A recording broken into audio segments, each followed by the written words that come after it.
Mr. Fuller Jr., how you doing this morning? I'm still learning. You're still learning. Beautiful, beautiful. First of all, and I'm going to start, maybe this may be redundant to some people who have listened to us have a conversation before or not, but I still want to start off with the same question that you say that if you don't understand racism, white supremacy, everything that you understand will only serve to confuse you. Am I right about that statement that you made? Yes, sir. Could you explain that again to the listening audience out there? Those of you who may be hearing you for the first time and may not understand this. Well, the world is a very big place and a very confusing place. Confusion brings about all sorts of disorder, all sorts of animosity, all sorts of conflicts. And certainly it is, confusion is the enemy of correct information, and correct information, meaning the truth, is always needed to solve problems. So the world is full of problems on account of confusion, for the most part. Things are not clear to people. People just walk around kind of bumping into things, and this person telling them this, and this person telling them that. And so you have a world government that thrives on confusion. So what would you call the name of that government? So many years ago I said, if you're going to be accurate about it, if you're going to be truthful about it, if you're going to dispel confusion, you give it a title that is clear to people, or can be made clear to people in the most efficient manner. So in writing the textbook for victims of white supremacy, I said, by asking a logical question, because everything in dispelling confusion is supposed to be based on truth, which is based on logic. Logic means you go about finding out enough information to come up with the truth, and then you can solve a problem. So I concluded, and some people may not agree with it, that the strongest philosophy, the strongest government, the strongest political system, the strongest religion that the world, the people of this planet called Earth, have ever produced is, and I put it in capital letters, the system of white supremacy. The strongest political system, the strongest philosophy. Philosophy means point of view. Everybody has a point of view, but the dominant point of view is dictated to the world by those white people, not talking about all white people, but those white people who have chosen to be white supremacists, which means, what is a white supremacist? It's a white person who has chosen the philosophy and the political system, the religion, of dominating and mistreating people who are classified and function as non-white. Black, brown, red, yellow, tan, beige, anybody who the white supremacists say is not white, not a white person. Because being a white person means you are supposed to be in a category eligible to be a white supremacist, and in being a white supremacist, you're a member of a royal family. Royal over whom? Over everybody and anybody who is classified as non-white. And you're royal over them. You can dominate them, mistreat them. You can do anything you want to with them.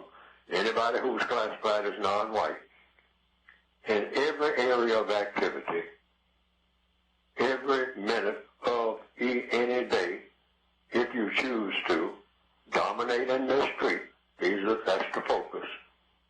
If they're classified as non-white, in every area of activity, economics, education, entertainment, labor,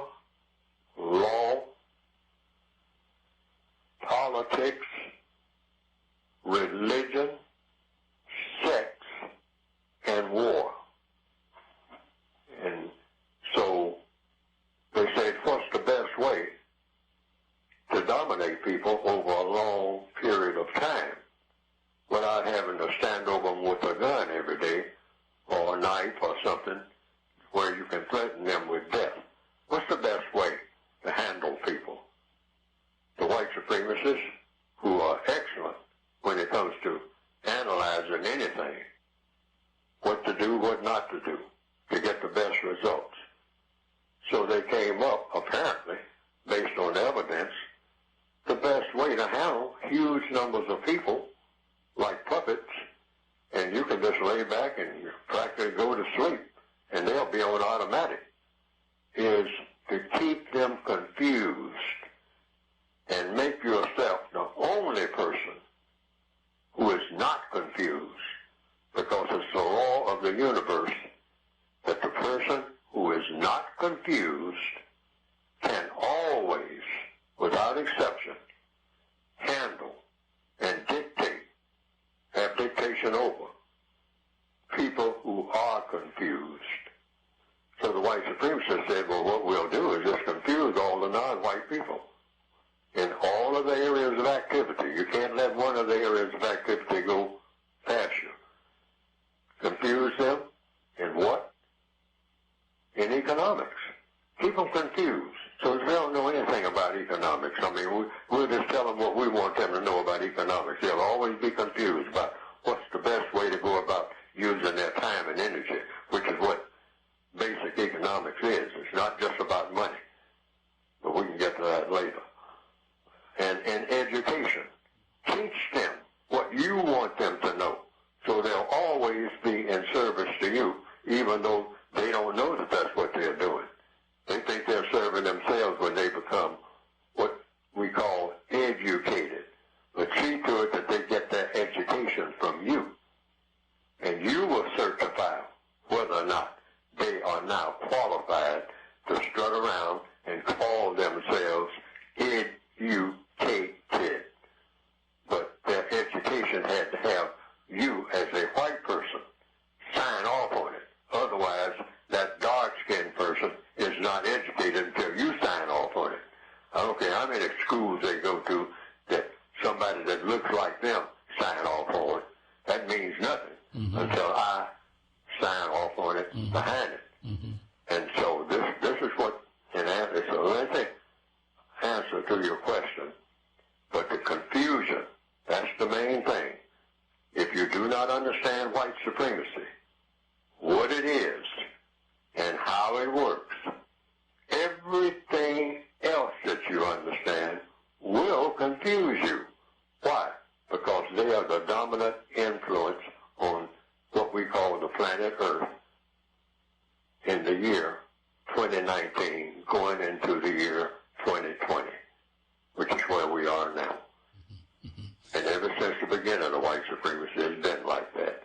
The non-white people have been massively confused about everything that you can name, particularly people classified as black, distinctively, in the northwestern hemisphere, because we're sort of like the criteria for all the rest of the black world. The black people in what we call Brazil, Africa, whatever, they all look to black people in the northwestern hemisphere, what we call the American continent. And they say, these are the people that we're going to use as an example for our guide. And many people who call themselves Africans, who just come out of villages, will come here looking for that, many of them. But when they see how we act, and what we have, and what we do, and how we spend our time, and how we think, they say, they are better off than we have ever been over where I came from, as far as comfort is concerned. But their minds are messed up like you wouldn't believe. They don't have as much sense as the people had in the village that I came from. And they're supposed to be in plants. I'm not topping off of them. Yes. So Yes. Before I get too far away from your basic question, that's the summation of it. And if you have any other questions along that line to edify it, because one thing I have to grade myself on in this, because this is according to the codified way, clarity and focus. And I'm not supposed to lose either one of those two things in this discussion today. Clarity and focus. That's a no-no. That's prohibited. Every black person should always make him or herself very clear about what he or she is really about. And every white person should too. Ladies and gentlemen, I'm speaking with Dr. Neely Fuller Jr. He's the author of the United Compensatory Code System Concept, a compensatory counter-racist code. And you can go online and pick this up. And it's also a workbook, so it's not just a book, it's a workbook. And I've been really wanting to ask you this question, particularly right now, this time of the year, with respect to Christmas upon us right now. Is this the ultimate in confusion in terms of the way we see white supremacy? Is this the ultimate celebration, for example, of white supremacy? The celebration of Christmas? Well, let's put it this way. Let's look at it in a broad sense. The white supremacists look at all religions, including the hundreds of tribal religions. Oh, they believe in traveling. White supremacists believe in getting around. They go to every little village, might spend 10 years in just a small village, studying how the people practice their religion. And I understand that there are hundreds of religions throughout the world. People just usually think of Christianity, Islam, Confucianism, Judaism, Buddhism. These are the major religions. I might have left out one or two. Hinduism. These are major religions. But there are hundreds of what you call tribal religions. There's small groups of people, 300 or 400 people somewhere in the forest, and they have their own religion that goes back 1,000 years that they have been doing it. I mean, past what we call the Stone Age and all that type of thing. So the white supremacists go around and study everybody's religion, particularly the religions of non-white people. And they'll study your religion and figure out, how they can best incorporate whatever you're doing or guide it or cause confusion in it. And they'll do a whole lot of that, for sure. I mean, that's one thing that's their specialty, causing confusion. They will examine your religion and they'll hang around until they'll move a little bit of this and a little bit of that. Next thing you know, you will come under the religion of white supremacy, regardless of what your religion is. And so in answer to your question, yes, the white supremacists look at a thing called Christianity and say, a lot of black people are going to be taught Christianity, all right? But I'm going to teach it to them in such a way that it will not interfere with the business of white supremacy. And they have succeeded in doing that all over the world.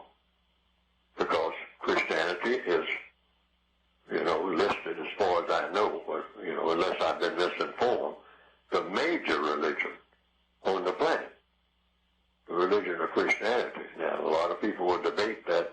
I just simply say I don't know, because I don't know what the statistics are. Mm-hmm. But naturally, the white supremacists will say, well, if black people, are there a lot of black people who call themselves Christians? Are there a lot of black people who call themselves Hindus or Muslims or Hebrew Jews or whatnot? Orthodox or Reform? Whatever it is, if they're black, I'm a white supremacist. So what I do, I will, tell them what their religion is supposed to guide them to do, because all the white supremacists care about is not what you believe or what you say you believe, but what you actually do on a daily basis. So the white supremacists say, hey, I got the strongest religion in the world. But I ain't telling them that that religion is the system of white supremacy. That's the name of the white supremacist religion. But they will call themselves, in order to get your confidence, a Christian, a Jew, a Hindu, a Muslim. The white supremacists will say anything about what they are and what they aren't. But what they are, in essence and in function, are white supremacists. They don't believe in anything else other than that. But they will tell black people they believe in anything that you think, that the black person thinks is okay. So they'll say, are you a Christian, buddy? Oh, buddy, what are you? Are you a good Christian, whatnot? Oh, yes, I'm a reverend of the Baptist church over in my town and whatnot, and people all know me, and I've been there, and my father before me was a Christian minister, of the man of the cross, and, oh, yeah, well, me too, buddy. I believe in Christianity, yes. And can I come to your church as a guest? And see, that's the white supremacists. And they'll come and sit there and take part and whatnot, and the black people will be grinning and glad to have them and all. He's a stone white supremacist. See, a white supremacist will be anything as long as they can come and take over and guide everything. Next thing you know, Reverend Brown, whoever he is, he'll be doing all sorts of things in that church that they weren't doing when he became a minister. Once that white supremacist gets in there, they start turning things inside out. Because, hey, one thing, you know how we are, particularly if we got an organization of any kind, and some white people show up, that must make us, now we're big time now. Here we got white people coming, being among us. We must be doing something right, because white people don't come around black people for a whole bunch of nonsense, so we must be making sense. Yeah, tell the Indians about that. They had religions too. What are they worth now? Ladies and gentlemen, you listen to Mr. Neely Fuller Jr., the author of United Independent Compensatory Code System, Concept of Compensatory Counter-Racist Code, the mentor of Francis Cress Welsing of the ISIS Papers, many of you are familiar with. And maybe many of you have never heard of Mr.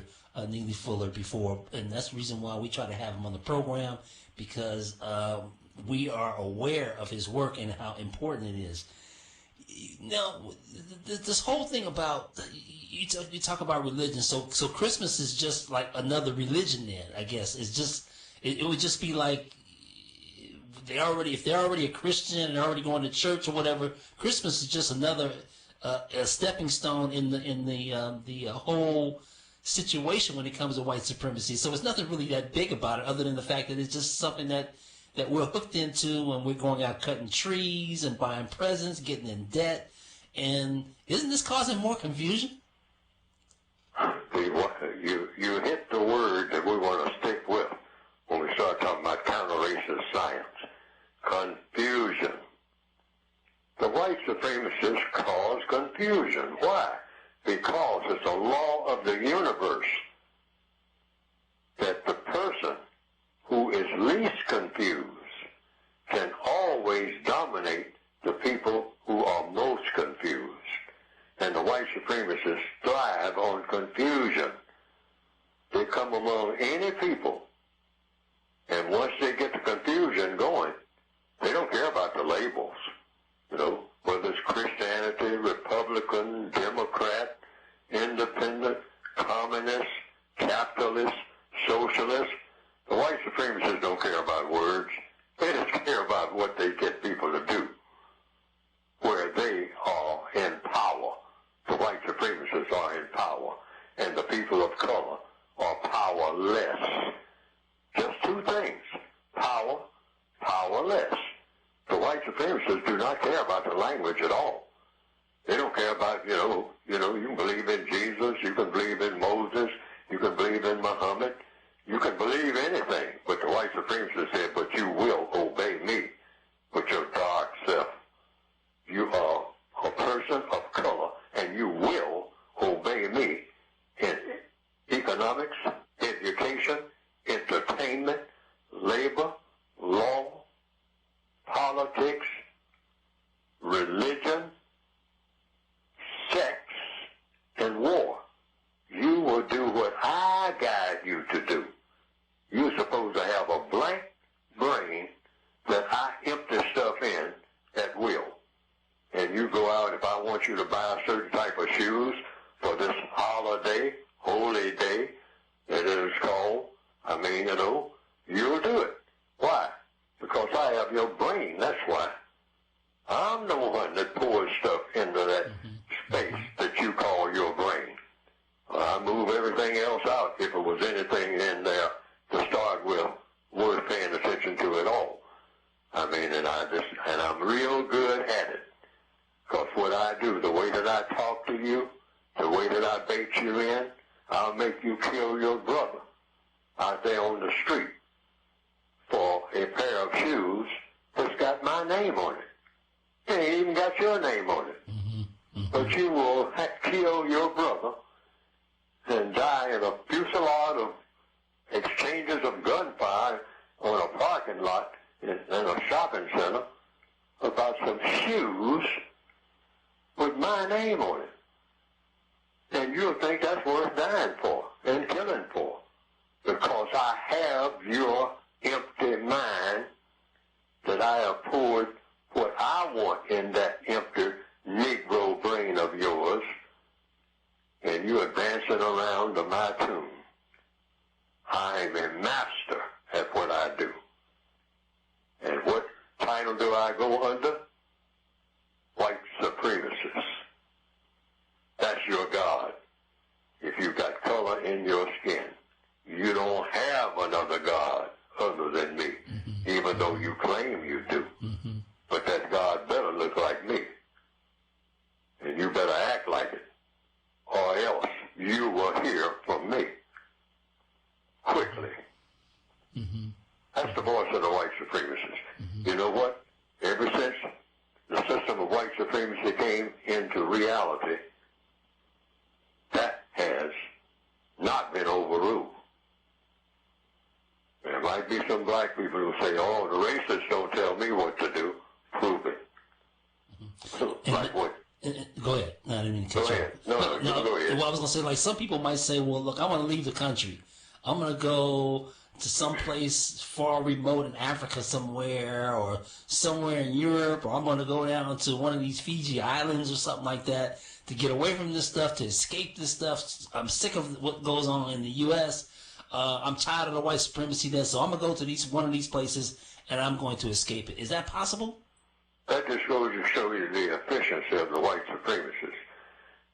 The white supremacists have put up on pieces of paper now, and sometimes on medals that they call globes and whatnot, and they spin that globe around in a classroom or in a college, and they point to different places of what we call the planet Earth. So they have what we call borders. See, the white supremacists, they make borders, all right, but nobody makes borders for them. Black people, and all of our so-called wisdom and knowledge don't understand that and never even think about it, apparently, because we keep talking about borders, going here, going there. White people in the system of white supremacy go where they please. There's no such thing as a border. They go where they please, in outer space or anywhere else, bottom of the ocean, into infinity. Okay? We see them do that. Looking right at them. That's when you know people are confused. Yes. When you're looking at people do things and you can't see what you're looking at. You're looking right at them. They can't see it. The white supremacists go everywhere they please to go. They go where they want to go. Borders are for non-white people. Walls are for non-white people. They draw a line, across a field, or put up a barbed wire fence, and they say, that's for you all, because you're all in my prison. And where's the prison? Everywhere I say it is, for you dark-skinned people. You all are fitted to be prisoners. You all are fitted to be like cattle and pigs and horses. I make fences for you. Dogs, I make fences for you. I put you in the dog park, and you can't come across here. Don't cross this line unless I say so. Now, black people picking that up. We make fences for each other. That's why we have gangs running around talking about, this is my turf. Don't own 2 feet of nothing. None of them. Mm-hmm. Mm-hmm. Let's tell the truth now. Yes. Ain't got control over 2 feet of nothing when it comes to who? When it comes to the white supremacists. The white supremacists don't know nothing about your gang borders. I mean, they come in with their equipment. I mean, yeah, they got something for you and your gang borders. Right. All right, and they prove it all over the world. Not just in what we call the Northwestern Hemisphere. They prove that, black people call themselves, we know who we set up a fence for. Hey, man, what you doing over here in this neighborhood? I'm going to let you go this time. Next time I catch you over here, I'm going to bust the cap in you. You got that? You ain't supposed to be over here. You see that graffiti on the wall there? Yes. You know where it's supposed to be, or you're going to learn. The white supremacists come right through there. Hey, buddy, get off the sidewalk. Well, that's what I say, but that's where y'all treat colored folks. That's where y'all treat us black people. Black lives matter. How come they didn't matter when you're doing all that woof, woof, woof to your schoolmate who is now over in the other projects? Because the white supremacists put him there just like they put you where you are in your compound. I think I'm telling the truth. Mm-hmm. No, I believe you. Because you cannot make any mistakes and lie and counter racist science. You need to be called out on it, and that includes Neely Fuller. I think I'm telling the truth. Black people make borders for each other. They don't make borders for nobody else. All right? The white supremacists are the border makers, and they have no borders. They get on a rocket ship and go anywhere in the world. Get in an airplane. Get in a boat. Walk right up on somebody's shore and say, hey, I'm here now. Everybody, fall in line. All you dark-skinned people, jump. And by, they landed at 9 o'clock in the morning. By 12 o'clock, all those dark-skinned people where other black people are saying they're going are lining up. Lining up what? To get the little goodies that the white supremacists are bringing. Ooh, look at this. Oh, look at that. I've never seen this before, Oh, Santa Claus is coming to town. Santa Claus is always white. It ain't no one Santa Claus. Right. Every white person in the system of white supremacy is Santa Claus if you're black. Uh-huh. Mm-hmm. And I'm going to tell you why. What is that?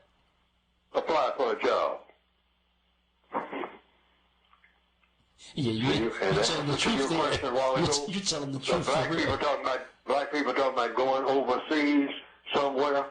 When they get there, they're going to meet a black guy right there on the shore who's going to say, where are you from? And he says, well, I'm from America, and I came here to join my black brothers and all like that. He said, well, I tell you what, you go and this boat that you came here on, you get off of it. I'm going to get in it, and I am going to get out of here right now and go where you just came from. Now, I hope people get that message that I just said. Because in most places in the world, if we see what we're looking at,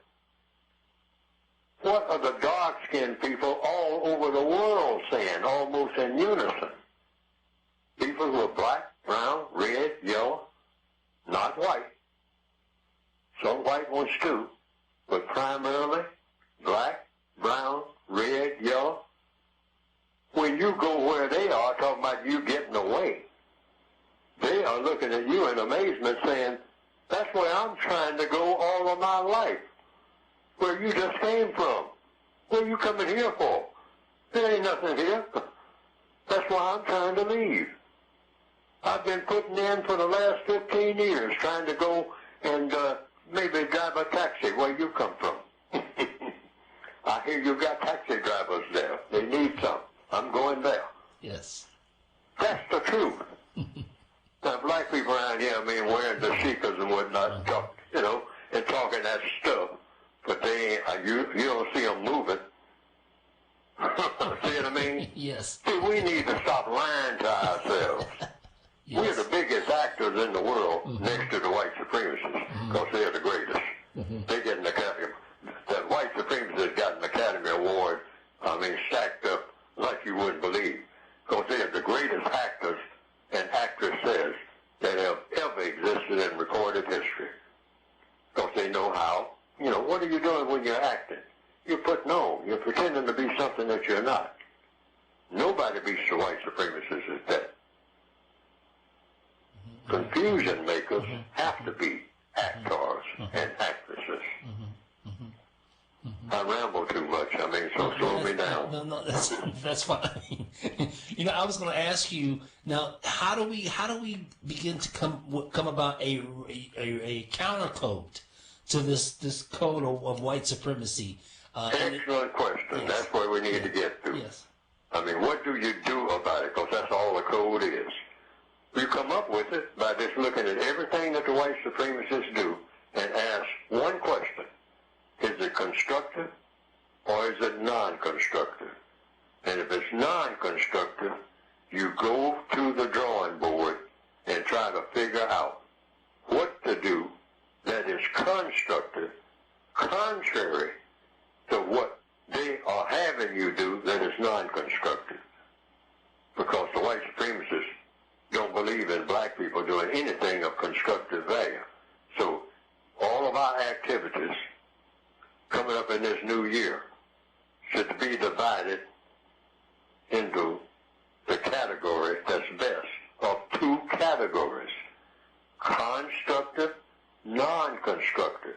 Divide everything that we do into those two categories and make sure that from now on, as long as we're breathing, starting with right this very minute, we don't have to wait till the so-called new year,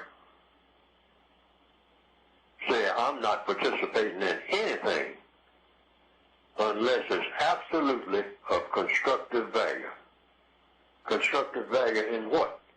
In all of the areas of activity.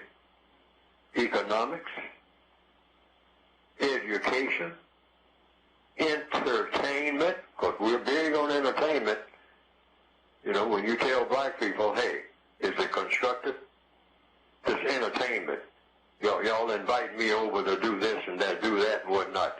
Is that so-called entertainment? Y'all going to have live entertainment, you call it? Is it going to be constructive or non-constructive?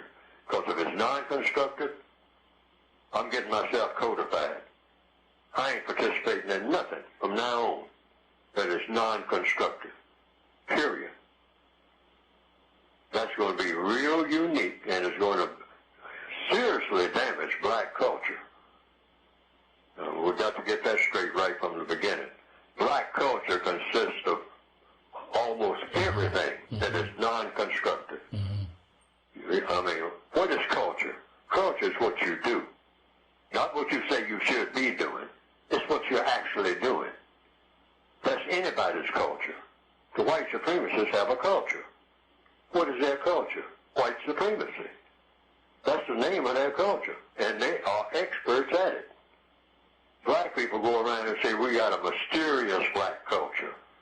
Oh, what do you mean by black culture? Well, first of all, you have to know the height of the pyramids, and you have to know this, and you have to know that. You have to know Egyptology. You have to... Wait a minute. Black culture is gang banging on South Side Chicago Why? Because that's what we do. Black culture is AK-47s in Nigeria. Black culture is, burning down a house with people in it, a hut, somewhere in Mali or somewhere in Liberia. Come on, tell the truth. That's black culture. Black culture is black women fleeing across deserts, trying to find a place to go, and having one thing in mind. Which way did the white people go? So I can get away from my crazy black people who have chased me out of my own village. And we all raised up in the same village. But on account of some disputes called tribalism, now I got to go and find some white people to help me to take care of my black babies.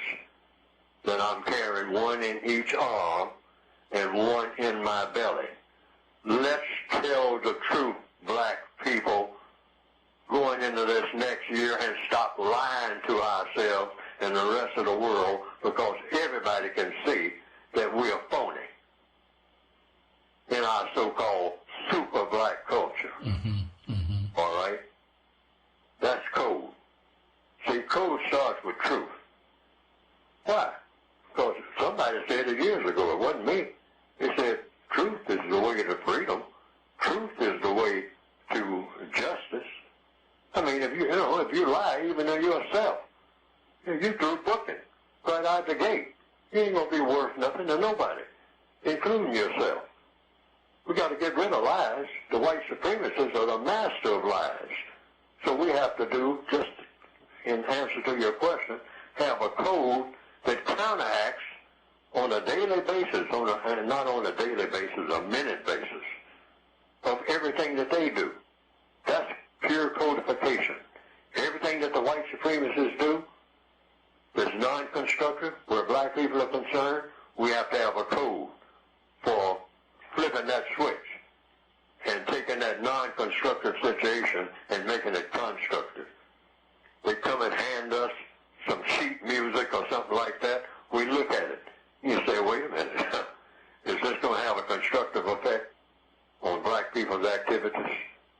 This song that you want me to sing, is it going to have a constructive effect? Yes or no? And if they can't show where it's likely to have a constructive effect, say, I don't want to look at that. Show me something else. See what I mean? That's in the third area of activity, entertainment. Nothing non-constructive ever again. And we can do this overnight. Just divide everything into constructive, non-constructive, and then codify everything that is constructive. By codification, we mean do what works.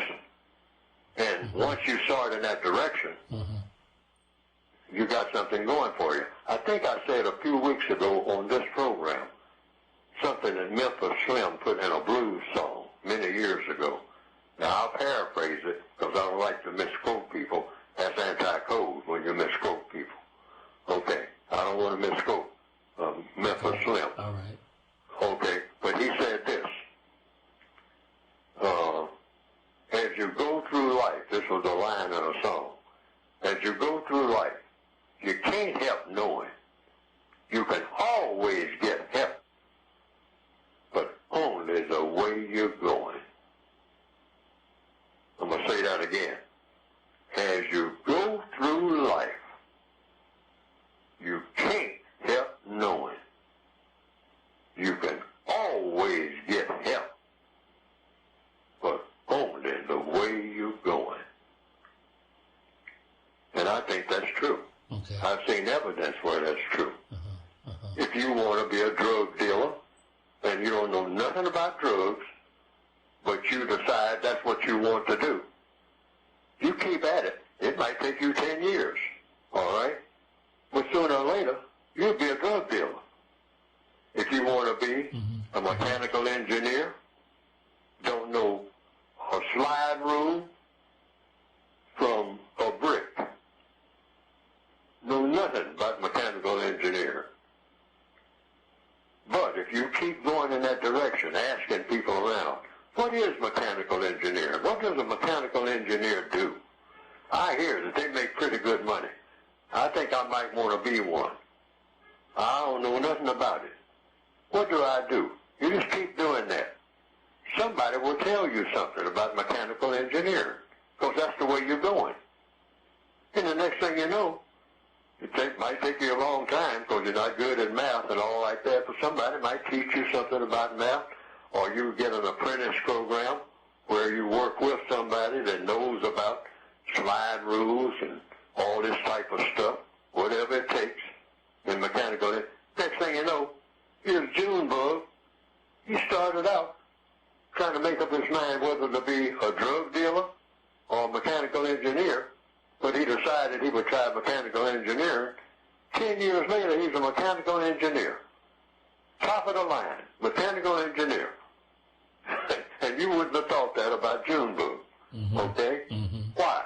But like Memphis Slim said, you can always get help, but only the way you're going.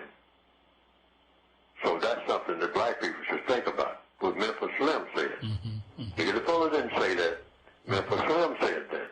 That ain't in the code book, but I think that's an excellent thought, because I've seen evidence of that.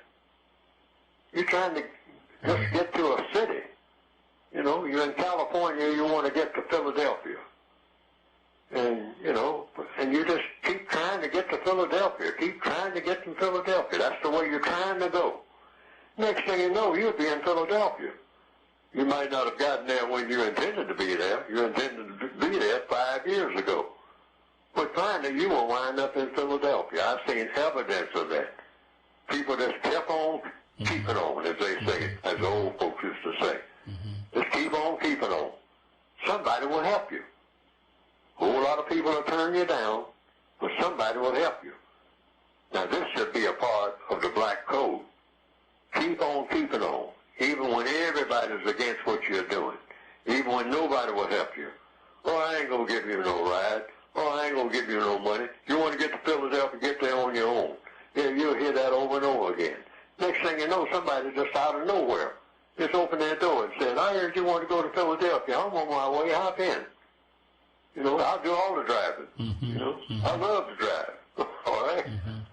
And say, well, how much you going to charge? I ain't going to charge you nothing, man. I need some company. Just to talk, you know. Right. Yeah, there you go. And you wind up in Philadelphia. Why? That was the way you were going. That's how code. In answer to your question, code. Constructive, but keep in mind, if you're going to Philadelphia now, be going for a constructive reason. All right, so there's reasons for going places. Right. Yeah. Let me let the listeners know that they can. You want more information about Neely Fuller Jr., you can go to producejustice.com, producejustice.com, and you can find out more information about Mr. Neely Fuller Jr. and get the book. And get the book, right. And it covers these 9 areas: economics, education, entertainment, labor, law, politics, religion, sex, and war. Tells you what to say when people ask you about religion and whatnot. So you don't get into these religious arguments that go on and on and on, like in the barbershop. You can go into a barbershop, you can get in a lot of arguments, a lot of discussions, but if you get on religion, and I've been in enough barbershops in enough different places over a period of years, you get on that religious thing, when you leave there, there'll still be a heated argument. You can come back 15 years later and that same argument will still be going on. So the code is about shutting down arguments. Yes. All right. We can have a conversation. We're not going to have no arguments. In particular, all that about religion, but about anything else. Codification is about not having arguments about anything. It's about coming to conclusions about everything, meaning you come to a conclusion when you find the best way to go. That's when you come to a conclusion. The most constructive thing to do, that's when everything is concluded. Ladies and gentlemen, we're speaking with Mr. Neely Fuller Jr., and we're talking about developing a counter code to white supremacy and racism. I was just thinking earlier, and I wanted to just say, I guess when you look at the violence in the black community, the shootings and so forth, I mean, I guess this is the ultimate level of confusion. How do we begin to break it down to young brothers, to get them to understand that, there's a code that they should be a part of that helps produce them and be constructive with them? Is there any ways that we can do that? Well, on page 171 of the textbook for victims, what I've written, that you get by going to producejustice.com, producejustice.com, on page 171 and 172, it's about wants. I think I've talked about this before. This is one of the centerpieces of the entire code. Everybody wants to do something from one minute to the next. Not only people, but every creature. Every bird wants to do something from one minute to the next. Every squirrel, every giraffe, every insect, and all people. You wake up in the morning and you want to do something from the time that you wake up till the time you go to bed. Because you make a decision to go to bed. I'm sleepy. I want to go to bed. I'm tired. I need some rest. Okay? That's wanting to do something. So it comes down to 4 basic questions when it comes to W-A-N-T-S, wants. What do you want to do? Question 1. Number 2, why do you want to do what you want to do? You got to have a reason for doing what you want to do, or you should have one. You just don't do things without a reason, or want to do things without a reason. Number 3, how do you plan to do what you want to do? And here is the clincher question, the one that rattles most people, that 4th question. What do you expect the constructive result to be? And every teacher, everywhere, as a part of the code, they can give reference to it out of my book if they want to, so that they don't get in trouble with the administration. They'll say, I put this on the board. This came out of some book that some guy named Neely wrote about the 4 wants. And I'm just presenting it to my class. Because these are universal wants. Doesn't make any difference what color you are and all like that. I mean, whether you're an insect or a bird or a person. You want to do something. Now, but that 4th question, out of those 4 wants, is what do you expect the constructive result to be? So in answer to your question, sir, about the black males, particularly out here doing all this shooting all the time, that they got out of these video games and all these nonsense movies that we've been looking at, that the white supremacists will bankroll in a minute, all right?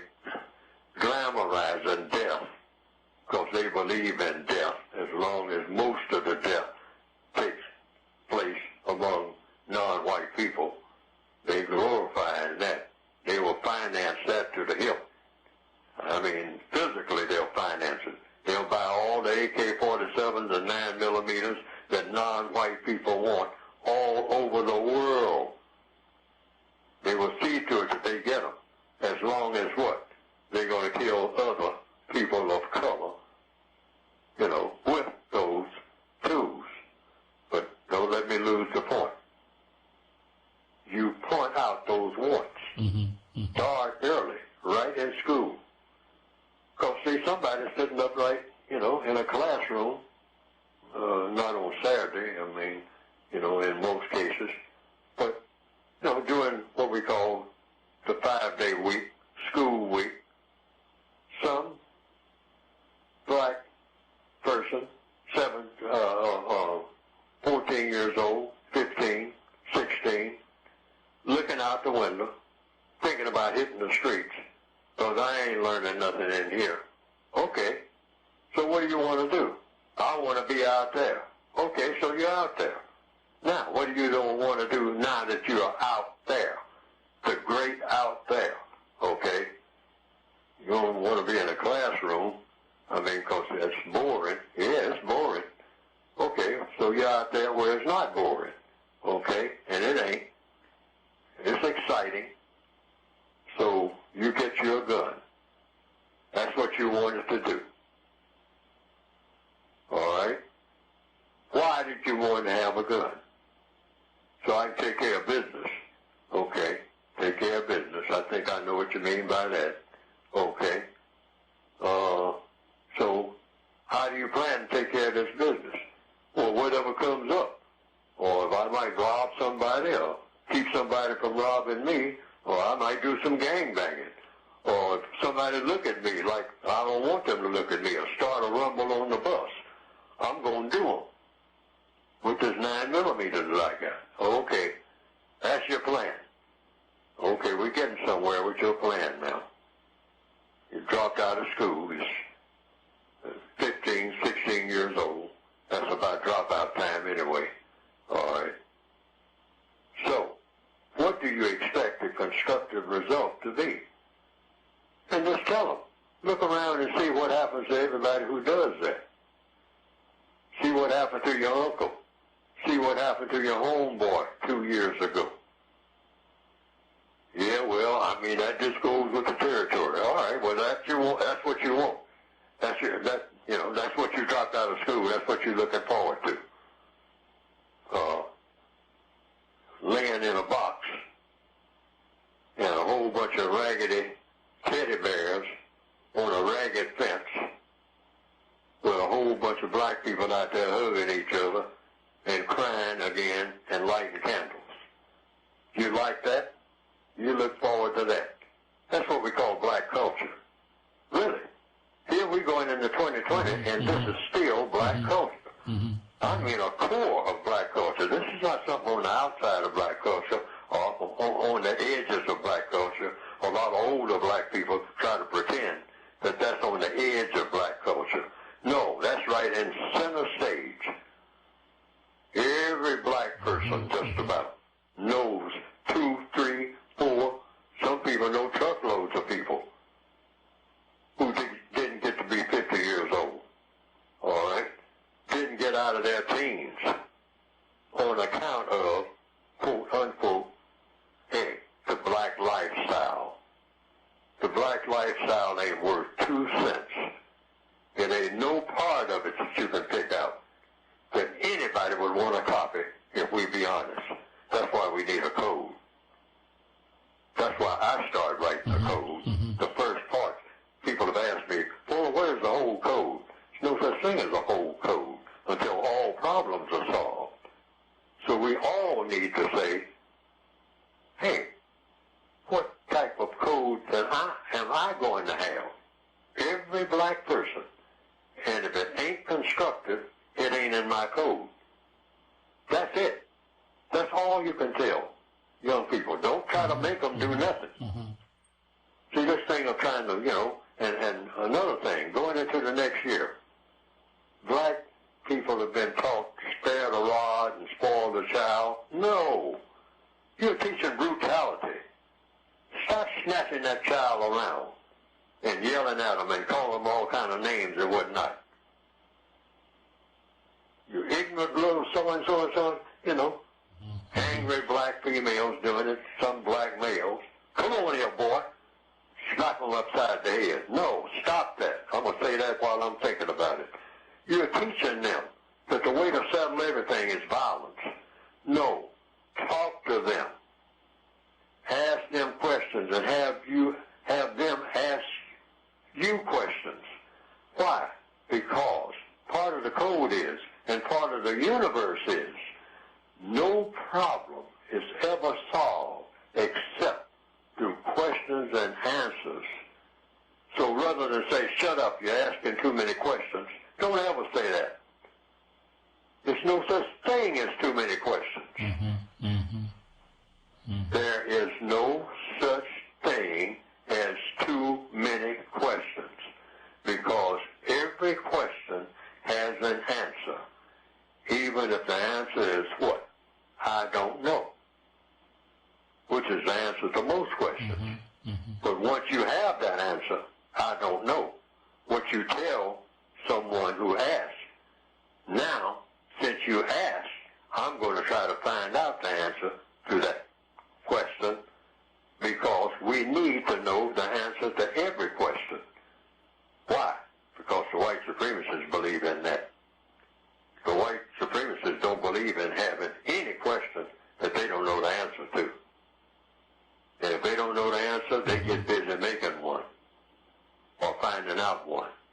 That's why they're the most powerful people on earth. Now, black people always talk about we'd like to have some power and all like that. That's how you get it. Questions and answers. Mm-hmm. Mm-hmm. See, we need to learn to stop talking about how much we know and bragging about how much we know. Stop bragging about anything. Stop celebrating anything because we're not qualified. We're prisoners of war.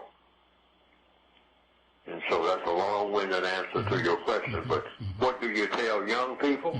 You tell young people the same thing you tell old people. You tell them the truth. Hey, what you're fixing to do, is it going to be constructive? Let them answer. Put it in the form of a question. Is it going to produce a constructive result? You drop out of school in the 9th grade, that's about time everybody wants to drop out. Because it's really gotten boring by the 9th grade. All right? It's gotten boring. It is boring. I can't say it's not boring. Yes. Okay? Except if, if that teacher's talking code now, because he's talking about what's going on right now. All right? And that's probably what we need, because if I was in a classroom, that's what I would be doing. In social studies, I'd be talking code. Mm-hmm. Mm-hmm. Now, if the school board calls me in on it, I'm ready to answer too. Because I can say, hey, I'm doing the most patriotic thing that anybody could ever do. And I'll explain it to the school board, including the white part of it, when y'all bring all of them in.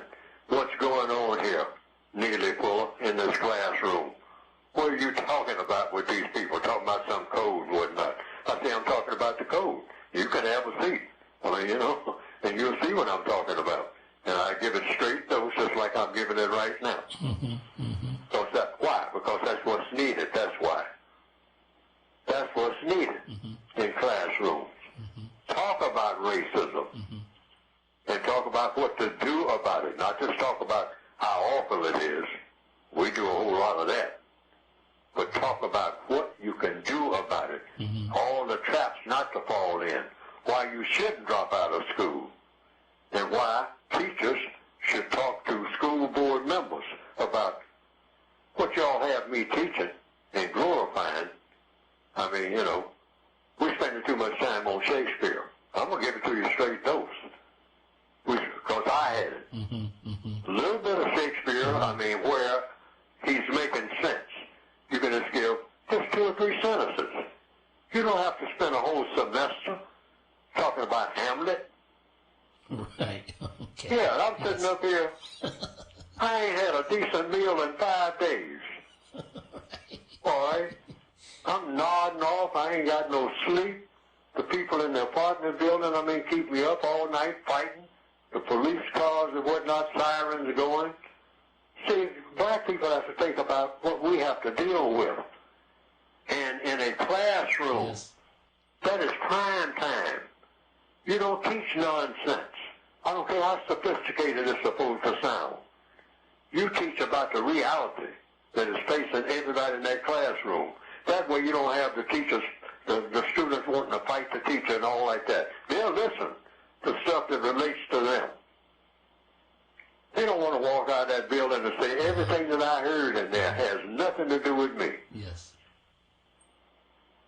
Now, I'm talking about teachers now, and I'm talking about not the teachers. They're doing the best they can, but I'm talking about school board masters, and I'm talking about the white supremacists, too.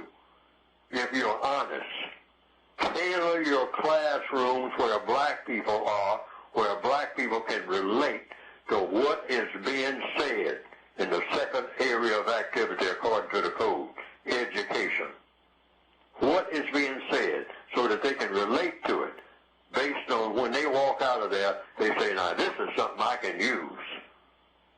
Every black student is supposed to walk out of a classroom every day and say, you know what? Everything I got in here today is something that I can use. schoolhouse steps. I can start using this right now.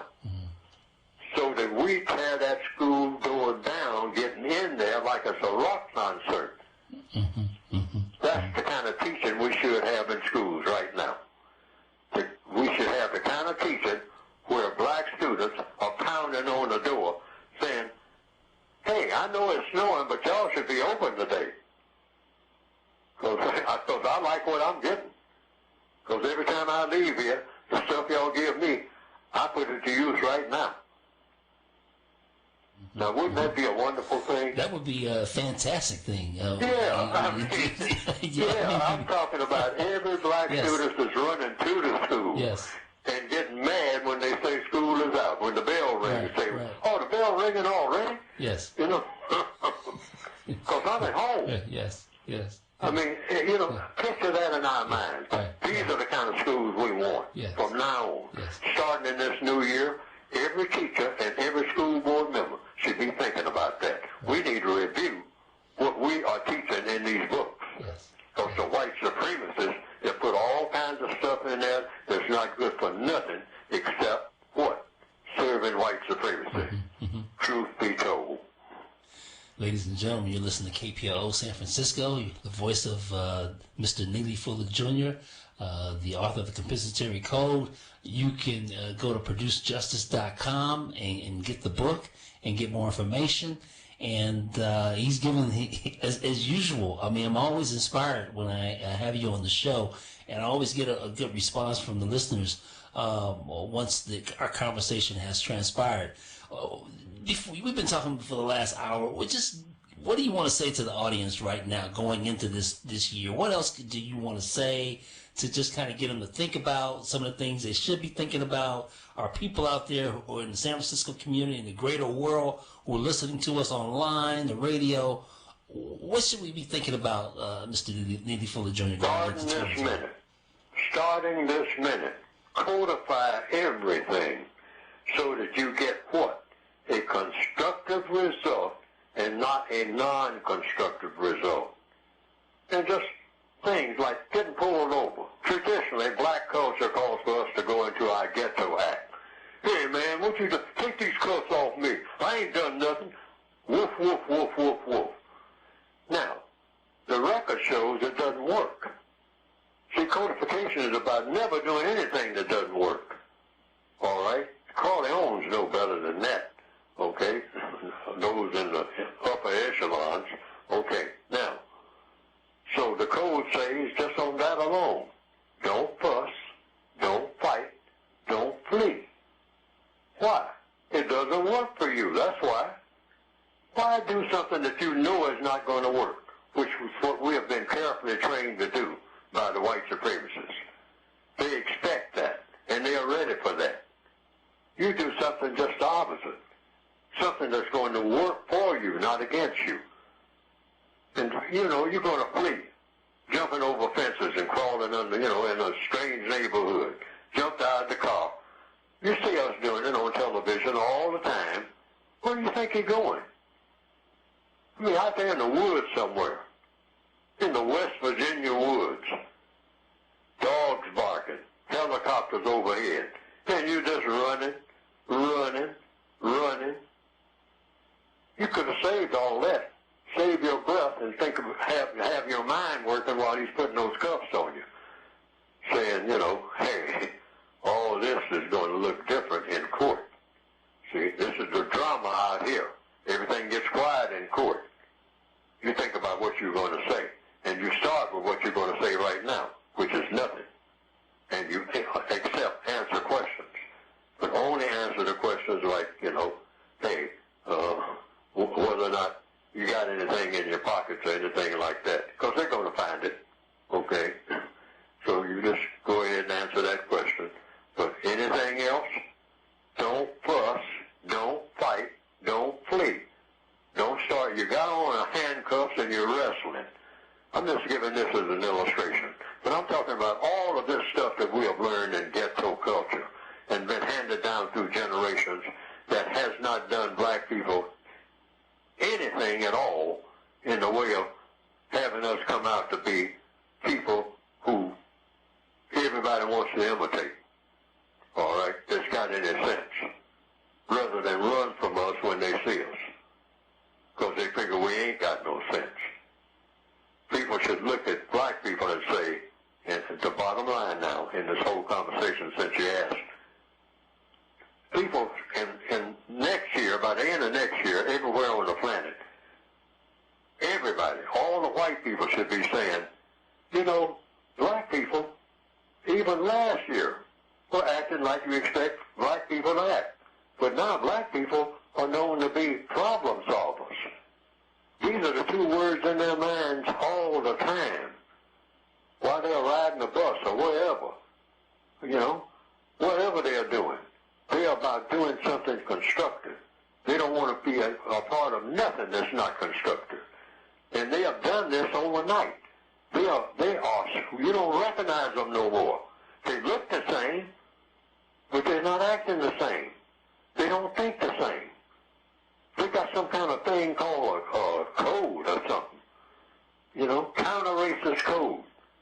All right, against white supremacy and for something that is maximally constructive. That's their equation now. They don't think about nothing else. That's what they plan on. They write songs about it now. It's weird. We're in a whole new world. And they have done it overnight. Going out of 2019 into 2020. Well, how did they come about doing that and all like that? They just decided to do it, that's all. Because all it takes is a decision. You can make this decision right now, and every black person on the planet should. Hey, I'm not doing nothing like this program when we started off said, what?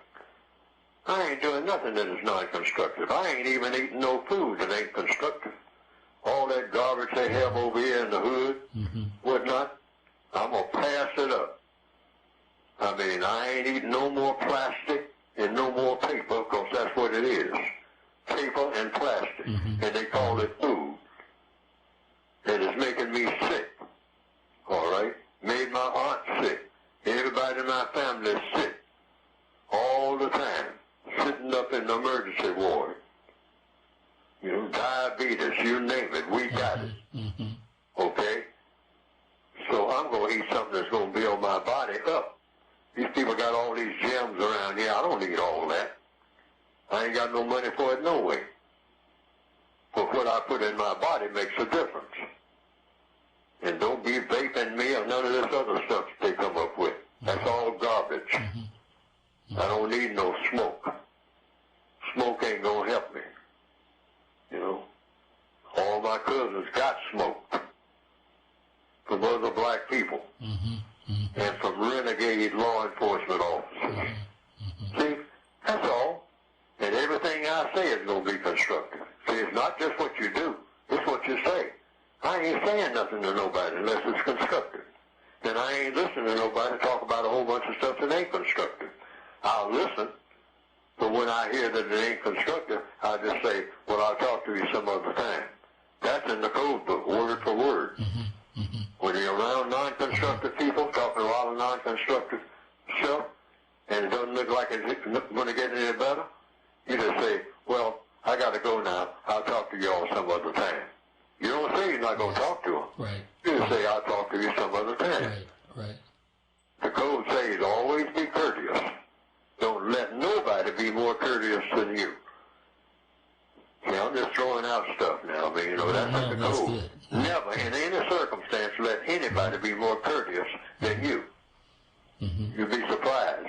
That'll go a long ways. Just being courteous. It don't cost you nothing. Don't call nobody no names ever, except the name that they want to be called. I don't care what they call you. White people can call me the N-word anytime they want to. I've said this over and over again. The code outlines that. All right? I go on the job. They can use it all day long. You know what's going to happen? They're going to stop using it. Yes. I'm going to tell you, see, I'm always talking about what's going to finally happen. Black people got to stop and think about not what's happening right this minute, but what's going to finally happen in the next minute and the next minute after that. See, we're not those type of thinkers. We just think about what's going on right now. We don't think about what's going to happen tomorrow and the next day. We're not next day people, okay?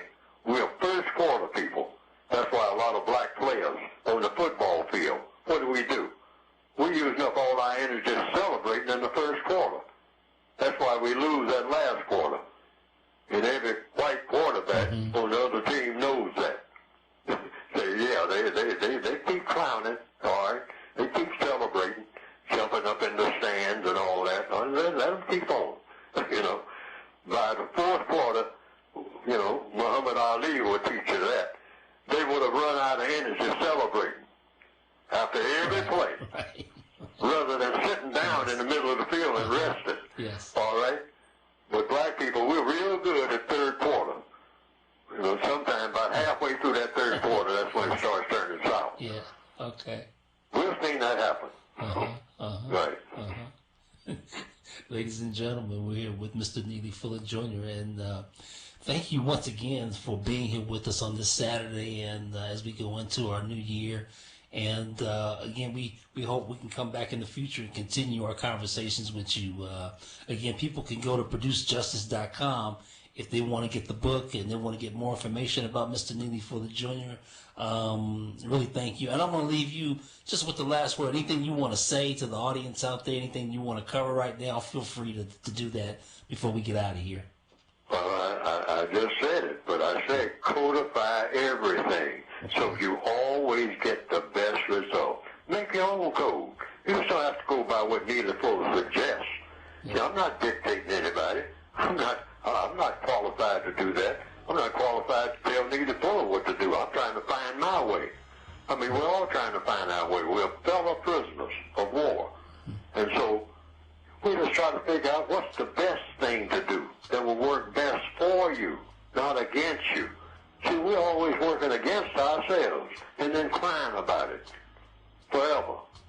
We got to get out of this type of culture that's self-destructive and just start doing everything. Say, you don't argue with people or nothing like that. You just say, well, I'll test that out and see if it's constructive. If it isn't, I'm not going to fuss about it. I'll just try to find out what is constructive and do it and pass it on. Okay. That's all I'm trying to do. Thank you. We appreciate you once again, and I'm pretty sure you've enlightened many out there and always enlighten me every time we have a discussion on these Saturdays in real time. So thank you once again, Mr. Neely Fuller Jr. on this Saturday. Yes, sir, and thank you for inviting me, and thanks for anybody who put up with listening to me, and hopefully they may have gotten something constructive out of it. Thanks again. I believe they have. Thank you, sir.